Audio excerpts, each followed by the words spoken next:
अबू बकर सलाम ने फरमाया किसी के माल ने मुझे इतना नफा नहीं दिया जितना अबू बकर के माल ने नफा दिया। हुजूर फरमा रहे मैंने सबके एहसान उतार दिए सिवाय अबू बकर के। मेरे सोने आका सल्लल्लाहु अलैहि वसल्लम ने इरशाद फरमाया अगर सारी उम्मत का ईमान एक पलड़े में रखा जाए और दूसरे पलड़े में सिर्फ सैयदना सिद्दीक अकबर का ईमान रखा जाए तो पलड़ा सैयदना सिद्दीक अकबर का ही भारी होगा। वो सैयदना सिद्दीक अकबर मेरे महबूब अलैहिस्सलाम ने इरशाद फरमाया 360 अच्छी खसलतें हैं अल्लाह रब्बुल इज्जत जिनसे भलाई का इरादा फरमाता है 360 में से कोई एक अच्छी खसलत उसे भी अता कर देता है।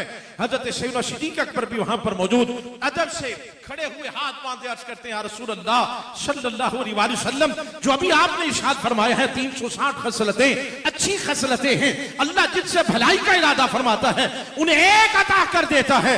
कोई एक खसलत मेरे अंदर भी पाई जाती है मैं धीमे धीमे ये जुमले कहूंगा उम्मीद है आप तक आवाज पहुंचेगी।